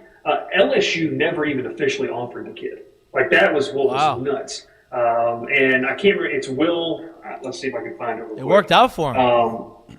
William Lee. So Will Lee the third at the Kansas State, nice size, 6'2", 190. Corner was a nice player for them this past season. Then he tweets out today like his final three schools, and it's like one of the schools that he tweeted out he got an offer from. So like, tell me how that works. So I mean, the kids are their own marketers, and I get that. Like I understand that you have to do that, but I just think that with Lee, is one of those. But you mentioned obviously, this kid in Zavion Thomas. I mean, that's real offer. I don't want to say that's real offer, and I don't want to like obviously say way too much, but like this one makes almost too much sense when you look at it. Like that's the best way to put it without kind of stealing the kid's thunder per se. I would say is like this one just makes too much sense. LSU has a need. We said this last year with Adam Anderson. Like they need a punt returner, and this guy can do that. He's an electric playmaker, and depending on what you have leaving out of that wide receiver room, I think a lot of what LSU is having to do right now is they're trying to figure out what Kyron Lacey's going to do. That's going to be the biggest one. You've obviously trying to know what's going to happen with Nabers. You have a very strong feeling what's going to happen with Brian Thomas Jr. But Kyron Lacey is going to be one of those guys where if he leaves, it opens more opportunities for not only the young guys, but for a guy with some veteran experience. Another one out of the portal, out of Vandy, Louisiana native, Will Sheppard, is another one that, they could be interested in the wide receiver room. That's not necessarily, I would say, like a massive need. Like, oh my gosh, it's going to be awful if you don't go there. They've got some depth there. I think that we can talk about this defensive line and secondary. That's got to be some of the biggest ones. And you don't have to look very far as Texas A&M is just being rated right now, and LSU has an eye on a couple of those guys. On the whole roster. Well, yeah, it feels like everybody's in the portal. Everyone's in the portal. They just keep adding. They keep adding to the portal. I can't even keep up with it. Like it's the gonna number be of kids wild. that they Look, it's gonna. I mean, how many guys did Brian Kelly say he's gonna get in the portal? Eight, less than double digits. Yeah. So I mean, he said 7 to 8. I think that number doesn't exceed double digits. I think that I trust this too. Like at some point, you have to trust your own evaluation and development. Okay, so you can't keep turning over a roster year in, year out with portal guys. It's not sustainable. They have to get to a point, and I think they're starting to get there, where you can supplement your roster with players. That's what Alabama and Georgia has done. Like, you go back to that SEC title game, the players that made big impacts in the portal, like, we're out of the portal, I should say. Like, Jermaine Burton was a guy, like, they saw a need, they needed him, they got him 2 years ago, he played a role. You kind of look at what other teams have. LSU's got to get there. I think that they feel good about their development at certain positions and their depth. They are not a championship-level roster, though, altogether as a whole. They have to shore up the defensive back room. That's why I think you're going to see, the young man from Ohio State. Texas A&M. I should say that the young man from Ohio State and the safety from Texas A&M that's went to ULAP here in Baton Rouge. Like I feel pretty good about where things stand with him potentially coming back home. Jardin Gilbert's that young man's name. Then you also look at the defensive line. That is going to be one where, once again, I think some players and the coaches are watching to see what Mekhi Wingo decides. Because if Wingo leaves, you have to have a high-impact disruptor, especially in entering a new SEC, a more competitive SEC, and a schedule that's not going to offer a ton of breaks. I feel like you have rotational pieces. You've got to find a high-impact guy. And look, there's none bigger than Walter Nolan. I was talking with one of our national 24/7 guys. Yeah, what are the chances? What are the chances with him, right? Because I know he was high on Tennessee out of high school, and I know LSU was kind of in that battle, but it never really felt like they were in it. But like, were they really in it? Right? I know Tennessee A&M came from the clouds. Yeah, like I know Tennessee really felt like they were going to get him. Like, what's his deal? I would start with Tennessee. has got to be, obviously up there on the leaderboard for them. Kids from Tennessee. Tim Banks, the defensive coordinator there, he does a great job. He's done a great job with their defense over the past couple of years. This would be a pickup for them that would make so much sense in having that marketable guy on the defensive side of the football.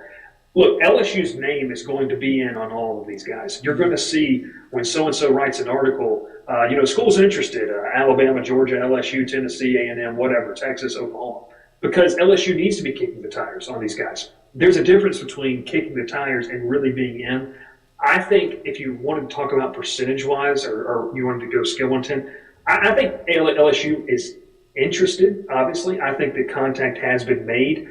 I think one of the biggest things that you're going to have to kind of watch, happen over the next week or two, however this decision draws out for him, is what do the storylines become? Because I kind of think LSU is maybe on they're not in the inner circle. I'll say that. I feel like that's where Tennessee is. Yeah. I think Georgia is in that inner circle potentially.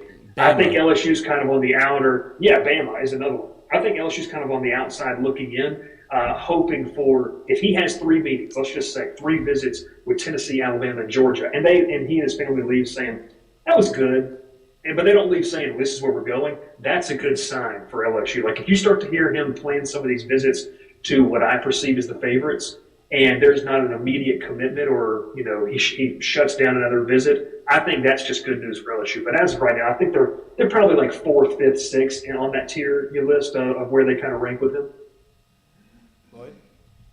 I wanted to ask you. Sorry, I was reading the Ask Him and Him question. It was an Ask Mikey and Mitch question, but we just answered it. It was really who do you want to get out who do you want from the defensive line portal and DBs, and we just went over that, so that's why I just skipped over it. But I wanted to get what your thoughts were from at the presser when Brian Kelly said he's returning 10 of his 11 snaps, highest snap guys on the defense. Did you make any sense of that? Because there's been multiple people trying to put together the pieces of what that means, whether it be returners or how they could come back because they're out of eligibility. So you start going down the list even farther. I just didn't know what your read was on that. Yeah, I think, he said that, and I was in the front row with a couple of other writers, and the TV people were behind us, and everyone's like, wait, what? That's not possible that you could have that because you have people that have exhausted their eligibility. Andre Sam can't come back and play. Omar Spates can't come back and play. So you have, a couple of guys. Agofu can't come back and play. So when he said that, how it works is he takes so many questions. Michael Barnett, the SID there, does a great job. He says, all right, we're done. Kelly walks off.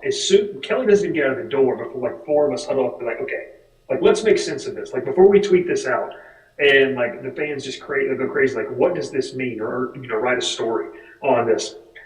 From what I took away of it, it's the 10 out of 11 guys that are eligible to come back. So obviously, it's not going to count the guys that I just mentioned. But a player like Whit Weeks is obviously going to kind of factor in that. A player like Javion Tobiano is going to factor into, because he had to play a lot of snaps. So if you just went to PFF and looked at the top 11, would it be 10 of those 11? No, it wouldn't be. I think Mekhi Wingo, I don't even know if he ranks in the top 11 because he missed so much time down the stretch. So it was kind of like a word salad that he said, and you kind of had to decipher. What I think he means is they're going to have some guys return, and they want these guys to come back because, look, in the day and age of transfer portal, fans, we get caught up in this kind of stuff. Media, we get caught up because it's fun. Monday was a ton of fun. I sat here at my desk, and it was it's become the new early signing day, transfer portal day. It's just crazy. But you have to understand, this isn't Madden. This isn't NCAA 14. This isn't where you can just have 99 stacked across the roster. Roster continuity, and that's something that Kelly talked about too, is massive. And it's a big reason why they want to keep, some of these guys, like a Greg Penn, in the fold. Because I don't know what y'all I felt like Greg Penn, there were some bad plays. I think Greg Penn was one of the more consistent players on the defense and just his effort level, understanding, and what Whit Weeks told us, telling other players what to do, and the communication factor. That's something you have to have. You can't just overhaul an entire 11-man group each year because they didn't play well. So they're going to have to keep some of these guys. And like I said earlier, trust the evaluation. You get into the film room and trust that you can correct some of these things, which, look, Kelly mentioned that in the presser as well. I thought it was interesting because it kind of opened the door to the coaching rumors. If they have to make the decision, are the issues that they had, is it something that can be fixed or can't be fixed? I took that as a way as if it can't be fixed, that's a coaching problem. If it can be fixed, that's a personnel issue, potentially. So I think it's going to be very interesting, and, wrote about it today as well. I think this is probably, the most important offseason that Kelly's had yet. I get what happened, but in this grand scheme of college football, where we're going, into the 12-team playoff, LSU has to be an annual contender. The only question should be, are they going to be, holding one of those bye spots? But you have to be one of the top 12 teams in the nation, and so you got to get it right this offseason. Speaking about getting right, before I let you go, we appreciate you coming on as always. You've been great. Great insight. We love having you on the show. Before I let you go, give me your predictions on guys we are going to get that you think that are going to be here at LSU, whether it be in the portal or recruiting class that, hasn't committed yet to this point. Give us the tea. Yeah, so I think I feel good, and I would say you start on Friday with Gabriel Relevant. Like, I think that's a guy that is going to be committing to LSU, going to bolster, the defensive end position and the defensive line group as a whole. I think it's going to boost the 2024 class and, give whoever's going to be the defensive line coach next year a nice tool to work with. You go into the portal. That was the high school range. You go kind of into the portal aspect. I mentioned earlier the Texas A&M safety, Gilbert. I think that's a match made in heaven, I would say, with, him kind of using up his time, I would say, at A&M. He got passed over after injuring his shoulder this year and only played 2 games. But, the year prior, he was a really, really good player. He was second on the team in tackles behind Edgerrin Cooper, which is, unfortunately, hasn't been in the portal. I think LSU fans would love to see Cooper come back to Louisiana and play. That's probably one of the best linebackers in the country there for College Station. But I feel good with Gilbert. I know, Lloyd, you mentioned, the name's escaping me, the Ohio State corner that entered. And Jyaire, is it Jyaire Brown? Yep. I believe his name is. Yep. Yeah, I think Brown's going to be a guy to keep an eye on. And then I feel good about Zavion Thomas. I think a lot of it is going to be determined, though. They're going to have to get an answer from some of these guys on what they're doing going forward, because you have to know what Mikie Wingo is going to do before you can really pitch to a kid, hey, you can come in here and be the guy. But I think, with a guy like Jyaire Brown, a couple of other players in the portal, I feel safe saying I feel like Gilbert's a guy, Brown's a guy, and Thomas is a guy. Those are 3 that feel pretty strongly connected to LSU, and I'd probably put Gilbert at the top of the list where I feel most confident. That's good news for Tiger fans. Good news for us. Because Well, there's a lot to talk about. When you're hitting positions of need, like No that's doubt. what you're and addressing. hopefully you got guys that are going to make immediate impacts at positions of need, which will be huge. Bryce, I appreciate you coming on the show, and congratulations, man. Ooh, that's big big life news for you. I don't know if that is public knowledge, right? Yeah, it's on Twitter. It's on That's Twitter. where I saw it at. Bryce is going to That would be be a hell of a move if you're like, I was like, Yeah, you've had it as a banner here the entire time. Yeah, well, no, some people have to decide. They have to decipher that. They don't really know what that means. Yeah. But congratulations on becoming a father. Yeah, we're excited, man. It's a big life change. But I had a guy I work with text me. He said, at least you planned it, the right way. Baby's due in June, so I have 3 months until that opener in Vegas. You did great. Now, everybody, I'm not everybody. When I say everybody, I mean Lloyd. Lloyd's trying to backtrack right now and figure out when it happened. But we'll let Lloyd do that math. I'll open the door for Lloyd. We celebrated the start of college football. that's right. There we go. There we go. Bryce, So man. elegantly put. Yeah, that's it. Last time you're gonna see me for a minute. No doubt. Yeah. It's college football is worth celebrating, no doubt. I appreciate you as always. We'll have you back on. Baseball season's right around the corner. We're gonna have a lot of baseball conversation. Obviously, Jay was on today. It's gonna be a really, really, really fun baseball season. So looking forward to having those conversations, and we'll continue to talk throughout the course of recruiting season, transfer portal season, bowl season, all the good stuff. So enjoy the rest of your week, man. Appreciate you, and we will talk to you again soon. Awesome, guys. Appreciate it. Yep, appreciate you. Oh, that return to Vegas is going to be a big time for him. He's going to be on Boy, speaking of, getting off maternity probably watch. should start. Probably should start looking for that soon, so we don't get Probably start smacked looking like we for did that. in Omaha last year. No doubt. You're figured out. We will I'm figure not figuring it out. No doubt. It's just I'd You can rather, save yourself some coin if you actually plan ahead. Yeah, I think I should start doing that because I would love to be there. How many times have you been to Vegas? 4, and every time 5. I go, I'm like, hey, it's time for you to leave. That's where I'm at. Even I've been there. Vegas. I've been there. I think 5 times. I think one of my favorite, maybe my favorite time was the first time. Yeah, that's how it usually feels. Was that my first time? That was my first time. I think it might have been my first time. I mean, we got to watch a UFC fight front row. Oh yeah, you got like the 9s. I got the treatment as if I was a. I got floor 62, but I got the treatment as if I was like a 10, a female looking 10. Like I didn't pay for anything. I had a free hotel room. Wow. In a suite. Had front row seats to the UFC fight. I had friends there that ended up inviting us to their table, and it was like for 2 nights. I was like, oh, that's how Vegas goes every time. this is awesome. Didn't happen that way every time. I was FaceTiming people from my robe naked. Yeah, I walked in, You let me Jared. know when y'all get out. I said, Jared, we have $1,000 of room, food, and beverage credit. I said, we only here for 3 nights. Let's, you can take care of it. I showed up. He had a whole spread. He had alcohol bottles ready for the boys when we got to the room. It was awesome. I got horizontal on every square foot of that entire place just cuz. Yeah. Like, why? Let me see what this feels like. Oh, this is nice. Yeah. And the room had, the suite had a bar in the middle with the TV behind it. Yeah. He had gotten all the bottles and the food brought up. He had on the bar. He had the TV on the bar. When I walked in, he was literally on the couch, feet propped up, watching TV right there, just waiting for us. With Like, y'all every could've stayed- y'all window could've stayed wide longer. open. Oh, yeah, it was great. It was great. So that was probably the best time. Now, every time we've gone has been awesome. I mean, there was one time where we ended up on stage with Steve Aoki. Oh, you get to throw a cake? No, we were on we had no idea. It was a Thursday night. It was supposed to be low key.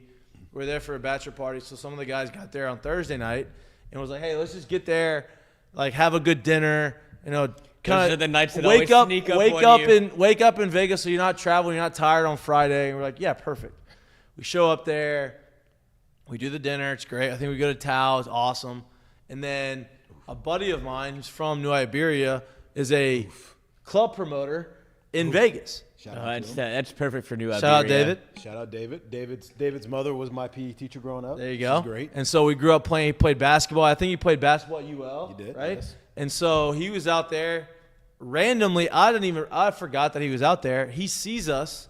He's like, "Hey, it's my birthday. We have a table at Hakkasan." Nobody was in there. It was like 9:45. He's like, "Look, nobody's here. It's very low key. They just, they just got me a bottle. Nobody's in here. Y'all come hang out, have a couple drinks with us. Y'all go home." Not even trying to get wild. Yeah, no problem. So we're sitting there, whatever. We're walking back to our hotel, which is the MGM. Is that where XS is or Omnia? No, Whichever- that's the win, I think. Wherever was at MGM, wherever we're at. I think. We walk back up. All of a sudden, David is there. He beat us there. It was like he had a time teleportation machine. It was like, how he's like, "Hey, my boys, the guy, we have some guys from Louisiana who owns these companies that we all knew." He's like, "Hey, they're here. Y'all come tell them what's up." We're like, "No." I was like, "All right, well, let's go say hey." Next thing we know, we're getting escorted to this table. We're drinking. An hour later, we're in a good spot. Mm-hmm. Me and Nate Fury, who was there with us, we're like, "Where the hell are we?" And so we step up on the couch in the ball service, and we look to see where we're at, and we're like, "Oh, we're on the stage right next to Steve Aoki. He just threw a cake into the stands, into the crowd." I'm like, "How the fuck do we end up right here? This is unbelievable." It ended up being an unbelievable night, and had a good time. That's always how it happens. The nights we're like, "Oh, dude, we'll go out, get a couple drinks, come back home early," and it's like it's 2:30 a.m. and I'm at Steve Aoki's concert and didn't even know I was here. On stage. Not in Vegas. That doesn't happen. How does that happen? I was staying at the I think Best there's a Western. dome over Vegas, and they just pump oxygen into the actual No, city. no doubt. that's not oxygen. No doubt. But yeah, so to answer your question, I've been to Vegas a few times. Yeah. I haven't been back in a while. It's been a while. Last time we went, I ended up at a Best Western. Wasn't supposed to be there, and my buddy had to get picked Best up. Western. Yeah, it's a long story. Sure. And my buddy ended up having to get a taxi cab driver, bought him McDonald's, and brought him back to the hotel because of how bad it was. Like 6:30 in the morning. He's like, "Brother, you don't know where you are in Vegas because you're on the wrong side of the strip." And he's like, "Get in the car. I'll get you breakfast. And I'll bring you back." He's like, "This one's on me." Wow, what a great cab driver. Yeah, he was like, "This man is lost." Got it. Last time, Humanitarian. last time we were in Las Vegas, a friend of ours, I will not name names, Was supposed to be back. He lives in Louisiana in Baton Rouge. Ended up in Atlanta. Houston, Atlanta, Vegas. Missed his flight. Somehow we hadn't heard from him in like 12 hours, and then we hear from him when we're all back home, hung over on the couch. Hey, where the hell did you go? I'm in Atlanta. The only flight he could get back, he had to connect. It was wild.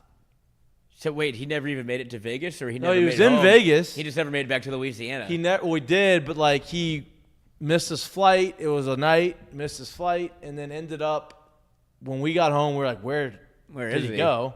And then when we finally got in touch with him, he ended up was at the airport in Atlanta 7 hours later than he was supposed to land in. It was crazy. It was wild. That's a tough You never time. know. That's a tough time. Vegas will get you every time. It's a lot of yeses. Vegas will get you every time. Great show today, boys. Great show. Great show. Anthony's mad at you. Drank all his whiskey. I saw that. I felt a little of the It was only a tension. couple shots. That's what I'm saying. Yeah. Oh, there's like. Yeah, he has to drink it every. Oh, I know he had to drink it. I thought you just had a bottle. Well, he could sit Lloyd up there with him and just be like, Can they send another one? I mean, there's a box right there. There's a box right there. They're everywhere. I'll buy another. I'll buy him another one. I'm sorry. I saw it there. I thought it was like I thought we were doing free ads over here. We're just trying to drinkable. help. Yeah. That's my bad. That's my bad. It's great. Actually, it's very good. Very good. What's the name of it? Bywater bourbon. Yeah. Actually, very good. Very smooth. Like, I don't like whiskey. Well, I neat. get so nervous before the shows. Well, you did it in the middle of the show. Whiskey neat. I don't usually drink whiskey neat, but like Lloyd poured me a glass, and there's enough in there for him to pour. And there's a whole other bottle right there. We didn't have to drink a whole. One to the left. Oh well, I didn't beg. You didn't have to drink a whole glass, right? You're not trying to get drunk. He needs some. That's enough. That's enough. Oh, so he's making you a drink today. But he went and got another bottle. So. That's my bad. I'm sorry, Joe. I'm sorry. That's my fault. I had no idea. I could hear the whispers behind me. I was like, "What is this? A big deal?" Well, make Lloyd get a jog in before, so he doesn't, get so nervous. Before Lloyd helped himself, and I was like, "Well, that sounds good. I guess we can drink it." And I asked for a glass as well. I'm sorry. I apologize. I apologize for absolutely nothing. It's Lloyd's fault. Lloyd doesn't ask; he just does. Yeah, easier to ask for forgiveness than permission. Yeah, I got what I wanted. Yep. What a train wreck. Yep. What a train wreck. All right. Speaking of train wrecks. Yep. Mistake of the day is brought to you by our friends at Dozy Place, which we have got to go back. Maybe next week. We have to go next week. This week's been crazy. It's been very nuts. But next week. Shit, maybe tomorrow, actually. Tomorrow's easy for me. Maybe tomorrow. We'll talk about it. We'll talk about it. We'll talk about it. Group chat. Yep. I've been trying to eat healthy, but maybe tomorrow. And you've got Moffat method, so you got some protein to put in there. I got abs tomorrow. I had to go today by myself. How'd that go? It was good. Did everything. Oh, wow. I did cleans. I did reverse lunges. I did front squats. I did deadlifts. And I did. And you did all the loading and unloading. Hip thrusts. And I did all by myself. Now, it was great because I That's didn't how have, normal people work out. I Yeah. didn't I know what it is. I didn't I'm have so excited. Meathead Clay Moffitt making me do more weight than I. Well, that's why you're not. I got to ease into it. I'm gonna be a little sore, but I got to ease into it this time. Last week, I felt like I was about to get crushed. Felt like you were at boot camp. I had to legit focus between every hang clean last week because he kept putting more weight on, and I was like, I can't do this. He's like, yes, you can. I was like, okay, I can, but I shouldn't because I haven't done this in a long time. So then my pride kicked in. I did it, and I felt very bad for a while. And then my body felt really bad. Very bad. I got to do it at your own pace. Yeah, but maybe tomorrow. We'll talk about it. We'll text. Place. Yeah. We'll text. We'll see if anybody on our group text responds to me because a lot of times people just don't want to respond to my text messages. They doesn't believe your response, and over. And then I say, can I get a wellness check? And then I get everybody to respond. Yeah, then you don't believe me. I'm like, yep, working on the doc right now. I don't because that's your default. Well, yeah, because it's called work. I mean, it's always. I mean, Is the doc always done? It is always done. Now, sometimes the doc is, it's just. I'm not saying it's a bad thing. I think not every time you say loading the doc, because sometimes you say I'm loading the doc at 4:15, and then all of a sudden I don't see it till 5:30. Well, that's because you don't check your email, and I got to send it again. So sending it takes an hour and 50 minutes? No, I just didn't know that you didn't have it. I have the same issue with Collado, where that's not if the you case, just go to your Google Docs, it's always there. 95% of the time, Jack sends it anyway. See, and I'll start to make one, and then I'll make two because we have one. So that's your fault who's not checking their email now. Yes. Are y'all kidding me right now? Is this really going on? Mistake of the day is brought to you by our friends at Dozy. Hey, man, it accused me of not working. I never said that. You accused yourself of not working. No, I didn't. Yep. Mistake of the day, speaking of working, is, sometimes when you got to go, you got to go. And this is a press conference with the hockey player, and this is the media being full media here, as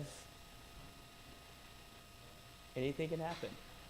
On through your mind in the last 48 hours from the end of the game on Saturday to the start of this one? Yeah, I mean, obviously it wasn't great feeling last game, but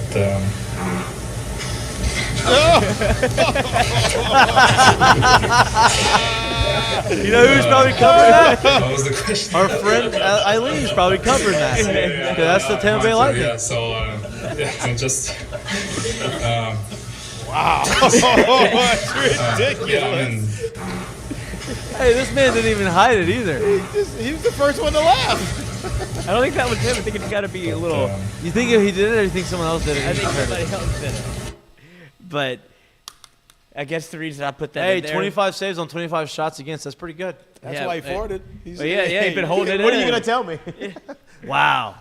I watched that, and I saw, whenever I saw it, I was like, this still plays no matter what happens. If it's like a fart or any sort of shit joke, it still gets me every time. So I figured that would be an easy one to put in there. Because I didn't realize I was still so juvenile when it came to that sense of humor. Everybody is. Yeah, everybody is. Still funny. Everybody. Whether it's your guilty pleasure or whether you do it out loud, I think everybody is. Yeah.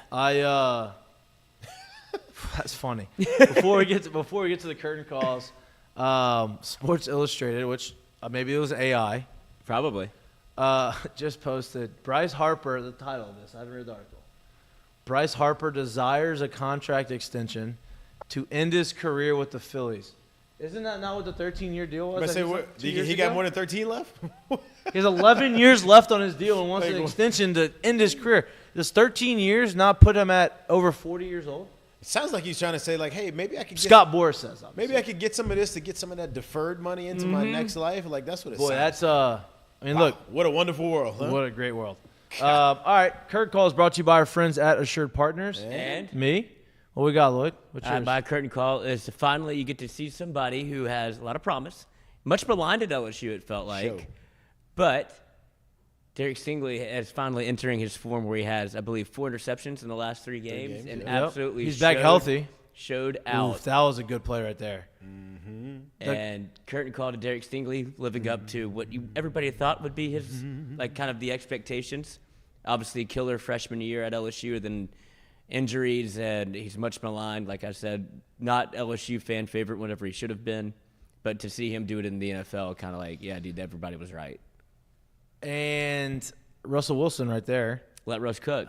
Man, I think Sean Payton thought Russ was going to be better. Russ has not been very good. He's been a lot better. He's been better, but I think it's been more of Sean Payton trying to manage it opposed to him. I think it's showing that Sean Payton's a great coach, but I think that's part of it. Right, no doubt. But I think when Sean took the job, it was going to be, okay, let me get him back, and then hopefully he can go to be Seattle Seahawks for us, where he can win games for me and do these things. And he hasn't really proven, or at least shown this year. Now he's better this year than he was last year. We'll see. We'll see at the end of the year. I think because they'll be on a spot to where they could possibly make a move. I think if they continue to stick with him, they may think. No, they're going to stick with him. I just think that, and look, maybe next year it'll be better. But he is. Whoa, I'm frozen. What happened? Wow. I don't know. Next year he is. What? Am I back? Let me tell you when I'm back live. Is it frozen up there? Oh, I'm back. There we go. I'm back. There we are. A little Heart Factory reset. Well, Andy he made Russ run the ball. He has 10+ carries in his last 2 games. And that's the thing he's doing. He's doing safe things. He's making Russ better. It's crazy how over the course of 2 or 3 years he has gone from MVP candidate to chopping block, trying to resurrect his career. Exactly. I did it again. All right. Well, let's finish into the show. Well, I guess you don't need to see me. Put it on Jared. Put the camera on Jared, and you just hear my voice.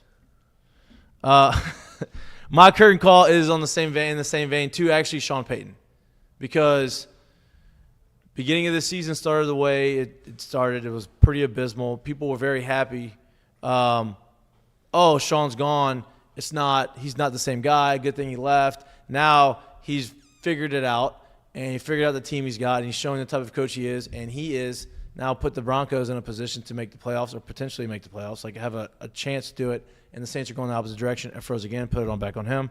So that was my curtain call.